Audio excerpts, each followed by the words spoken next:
Good afternoon, I'm Atkin from Atkin Guitars in the UK. Welcome to our YouTube channel, thanks for watching. Today I'm going to show you our 12 guitars that we've finished this week. Every week for the last year we have finished 12 guitars, acoustic guitars that is. We also make electrics, maybe make between 1 and 3 a week depending on what's going on.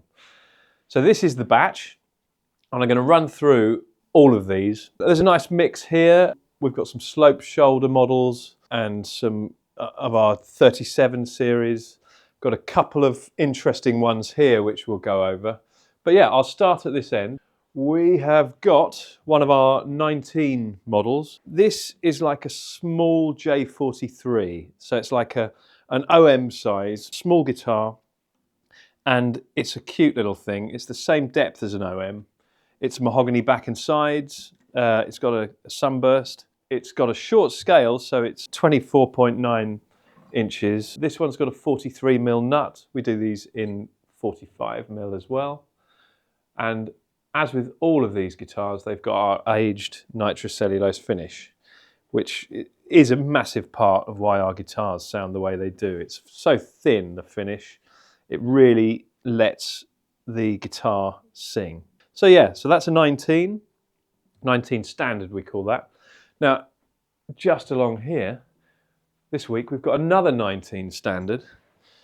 This is, I can't remember where this one is going, but it's got a small burst on it, which I think it might be the Chicago Music Exchange. Sometimes people ask for this small burst, which is quite a historical thing really. And there's different reasons why companies might have done this small burst. I've got two theories. One is that there's blemishes in the wood that aren't structurally a problem, but there might be some discoloration. And so if it was here, you'd make the burst smaller. The other is that when you're bursting a guitar, depending on how you do it, you can do it any way you like, but you might put your light color down first, and then you start building up the outside. I can imagine that if you're doing a lot of those in a day, that concentration slips and then you go, oh, I've just done too much on this bit here. I'm going to have to even it up here. So eventually it gets smaller and smaller. But actually it looks really cool. It's not for everyone, but for the right people, that's a classic look. So yeah, that's another 19 standard. Quite a cute thing really. Next I've got a 43. This is one of our best sellers actually. You get an idea of the size difference. These are about 16 inches wide and these are 15 inches wide.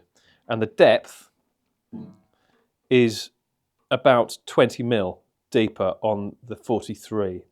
They've both got the same scale length and essentially they've got the same neck on them actually. So yeah, that's a nice option if you want a smaller guitar.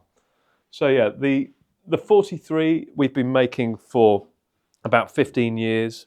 It was it developed from making slope shoulder guitars, just getting really focused on what made one of these a brilliant guitar. And I personally believe this, and I wouldn't say it if I didn't think it, that our 43 stands up to anything in the world as it's a real contender. And on some days it will pick the best ones in the world at the post. That's what I believe. And go try one. I think we get emailed about that all the time. Next we have a D37 pre-war. So this is our sort of closest version to a pre-war model that we can do without getting into Brazilian rosewood, which now is so difficult to get hold of. Getting the CITES is difficult. All of the sort of movement of a Brazilian rosewood guitar across the world is a bit of a pain in the arse, so we tend to keep away from it. This one here has an Adirondack top. It's got Madagascan rosewood back and sides, which, you know, arguably is the closest thing to Brazilian rosewood out there these days that's still available.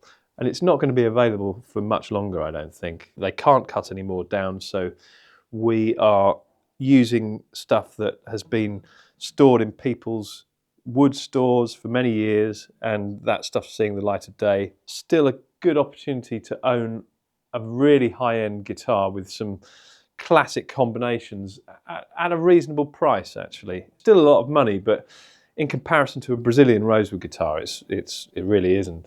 This one's got a pearl Atkin logo set in Madagascan rosewood head veneer. Also, this has a V neck, so a real vintage feature. So it's more that sort of shape than that sort of shape. And it's one of those sort of feels that instantly some people think, oh, that's a bit unusual. But once you start playing it, it feels quite comfortable. So yeah, there you have the D37 pre-war. Now here we've got another 19, but this one is a natural top 19, Sitka spruce top, mahogany back and sides, and Santos rosewood fingerboard and bridge. I think the natural tops are quite nice, really. I love a sunburst, but the natural top in these also looks really classic. Another thing we can do is change the pickguard shapes and offer something that looks a little bit different as well. This has got our fire stripe pickguard on it. Yeah, so there's a 19. You can really see the checking in there, Raph, as all of our guitars have. Sorry, I'm snivelling terribly. I got COVID about 3 weeks ago or so, and I'm still struggling. So try and avoid the COVID if you can at the moment. Next, we have our J43 Reserve. This is, again, another sort of model which is close to the 30s and 40s versions. It's got an Adirondack top, baked Adirondack. All of our spruce is baked. It's got Honduran mahogany back and sides, Madagascan rosewood fingerboard and bridge, and it's got its own sort of cool decal that says Reserve on it. All of our stuff is designed in-house, so we really try and sort of get a nice theme that follows through everything that we do. So yeah, that's the 43 Reserve. A nice choice if you want something just a little bit sort of extra. Here we've got another J43. This one's a standard one with Sitka top, mahogany back and sides, African mahogany, mahogany neck, and Santos rosewood fingerboard and bridge, tiger stripe pickguard. So then if we go down to the next level, this one's a big hitter for us. This is an OM37. So it's Indian rosewood back and sides, a Sitka spruce top. It's got the herringbone border. It's got this sort of nice rosette, tortoiseshell pickguard, Indian rosewood headstock, and this lovely volute, which is quite a classic feature for this style of guitar.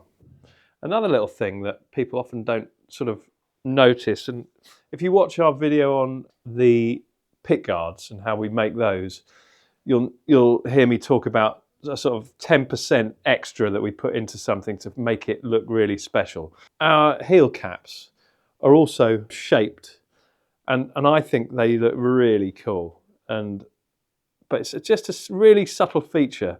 It takes us a few more minutes to do, but it's one of those things that when you see it, you're just like, oh, isn't that nice? But often you wouldn't see that unless someone pointed that out to you. But that's something when you're geeking over our guitars in a shop, you can have a look at those and you'll see what I mean in person. So that's the OM37.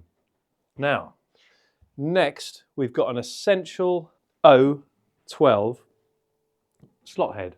So this is a Sitka spruce top, mahogany back and sides, mahogany neck, Indian rosewood head veneer with the slotted headstock. These are all done on the CNC machine, but the last carve to get them really sharp is done by hand with a knife. And those are sort of the sorts of features that, if again you just put that 10% extra in, it starts to look really cool. The carve on the back of the headstock is unique to us as well, and I think that's got a nice feel about it as well, very sharp. It looks like it was done properly. It's got tortoiseshell binding and just a very simple black, white purfling. It's also got one of our pyramid bridges. Again, that's sort of vintage appropriate for this style of guitar. Made of ebony. They're quite pretty. You can see there's some really nice contours on those. They're made on the CNC machine with the last sort of 10% done by hand just to really sharpen it up and get those features looking really special. So yeah, that's an Essential O12. Everyone still enjoying this? I'll carry on. This is one of our Essential 00014 models. This is a classic, very, very popular. It's the same size that Eric Clapton used on the Unplugged album, and I think a lot of people are familiar with that. It's a very comfortable guitar. It's a sort of medium size. Some people would call that a parlour guitar. It's not a parlour guitar, but I've heard that said a lot. It's a smaller guitar than a dreadnought, basically. This is 15 inches across rather than 16, or I think a dreadnought is actually 15 3/4. And again, it's a shallower body. Like the last one I showed you, it's got the same appointments. So it's got tortoiseshell binding, ebony bridge and fingerboard, Indian rosewood head veneer. These ones traditionally don't have the volute, so they're more of a standard carve. But again, it's in keeping with that period.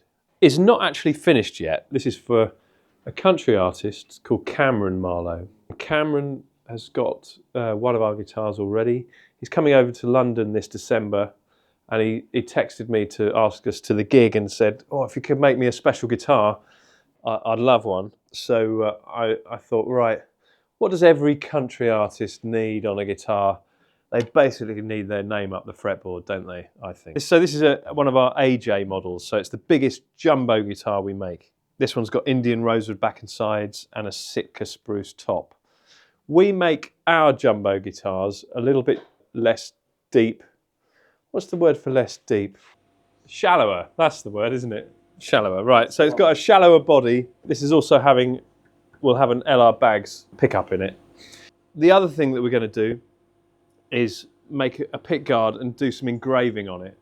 So it'll be a tortoiseshell pickguard, and then we'll paint. We're in Kent here in the UK, which is one of the most historical places for hop picking. A lot of the Londoners would come down to these parts and they spend the summer picking hops. So we've got some really nice hop designs that we're probably going to put on here. That's Cameron's new guitar. Check out Cameron's music online. And if you do like country music, he's really, really good. Well worth a listen. Anyway, that's for Kameron Marlowe. Now, last guitar this week. This is kind of cool. Every so often we do one of our heavy aged guitars. This is one of our Essential D models. We'll do this sometimes just for fun.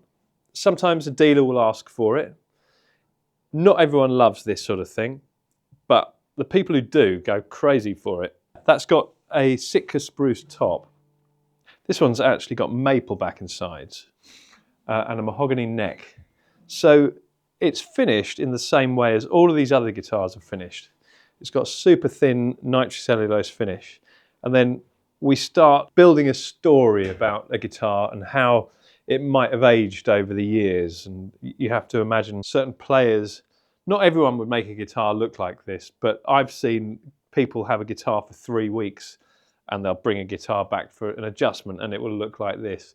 Some people will play a guitar for 50 years and they won't get a scratch on it. People will often say things like, oh, no guitar looks like that. That looks really fake. I can assure you that I've seen that happen in real life. And we often take pictures of guitars that we see that have been, you know, properly aged by playing, and it helps us replicate what we're trying to achieve there.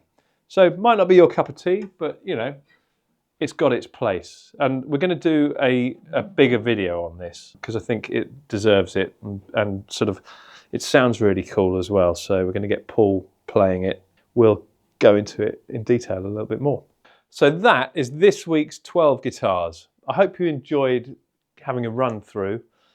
We can do that again at some point if you're interested. It's always nice to do that sort of thing if there's some really interesting stuff in the batch. So I hope you've enjoyed the video. Please like and subscribe to Atkin Guitars YouTube. Thanks for watching. Go and watch something else by us. Cheers.